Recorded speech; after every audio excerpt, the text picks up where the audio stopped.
Sprozy here with another. This is gonna be a quick video before we start live streaming. I have been doing some thinking over the past few days about SWF and how to nerf it.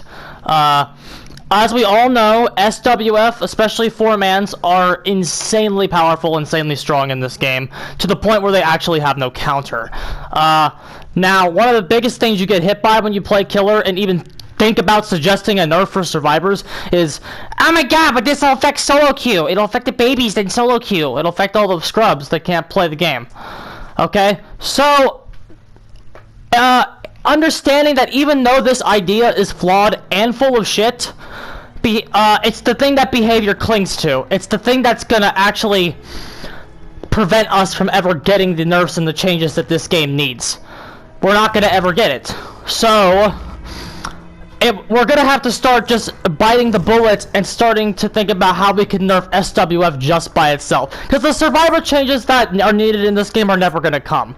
So, how do we start nerfing SWF to the point where it only affects them? Well, I have a very simple idea here about how you could actually change it, and I think while this wouldn't fix SWF by any stretch of the imagination, as the D-Pip squad has shown with their 98 out of 100 D-Pips on the Killer with no perks, I have a simple idea about how to tone down a lot of these groups and how to make counterplay against them more effective. I call it the perk pool. It's a very, very simple idea, so there's not a lot to explain on it. It's just this.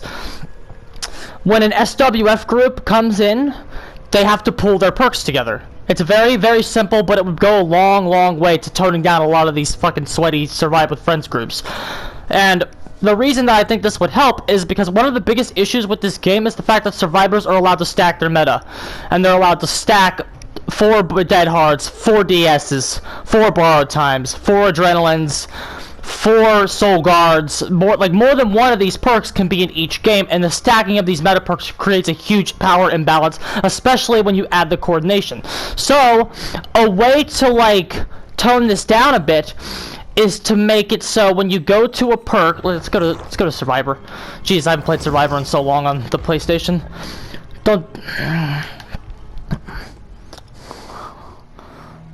What is my Survivor rank right now? 13? Yeah, I'm a lot better on Switch, lads. My Survivor rank on Switch is a purple, almost red. But what you would do here is you go over to the Survivor you want to equip stuff to, and then you would pick a loadout, and then boom, all of these perks here would be sealed off for the others to use. So you wouldn't be able to use these pure perks anymore. And this would affect every member. So basically the concept is a 4-man SWF would have to have 16 unique perks, and obviously all the exhaustion perks in this game are viable. So one would get balance landing, one would get sprint burst, one would get dead hard, and one would get life.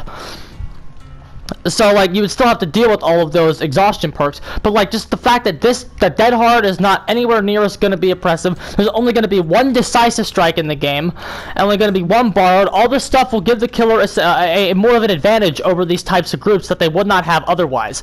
And the best thing about this is the only other nerf you would have to do is just tell the Killer who's the SWF. So when you see one member of the SWF use their dead hard, you know that anybody else that is with that person does not have dead hard.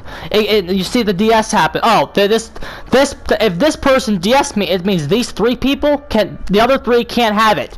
I just got DS, so they can't have decisive strike anymore, which means tunneling is an available option to me if I need it the rest of the game. You see what I mean?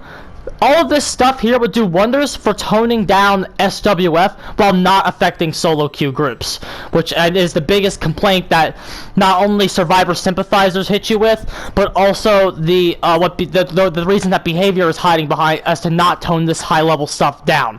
This change would only affect these SWF groups, and I think it would be much better for the health of the game, and it would be much less frustrating to go against these 4-man sweat squads that you cannot beat right now. Remember, if you cannot beat a 4-man sweat squad, you can't do it. It is impossible. The balance of this game it's so impossible. You're not going to get 2. You're going to be lucky if you get 1. If they're playing optimally, it is impossible to beat them. So we have to tone them down, especially with MMR coming back in. MMR is going to be a big wake-up call for this community once it starts working. And if we don't start thinking about this SWF stuff now, when it happens to us in 4 months, when MMR is back in and working, and the SWF groups are significantly better than like every killer that there is, there's going to be like they're going to realize that you have to do something about these groups because they affect the health of the game, and they're way more common than you think they are. The reason that you don't see them ever is the fact that scrubs are allowed in red. So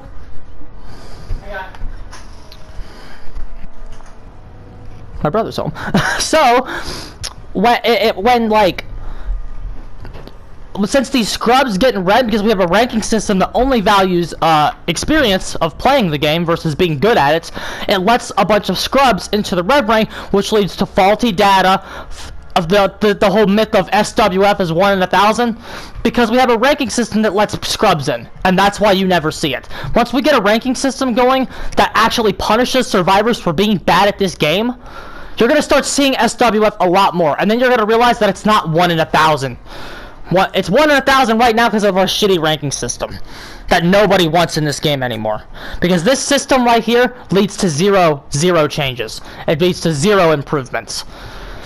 And you know what? That's pretty much all I wanted to say here. The concept, but yeah, it's a very simple concept. The concept of pooling perks together will tone these groups down without affecting everybody else. And I think it's at least a step in the right direction if we want to fix the problem of SWF.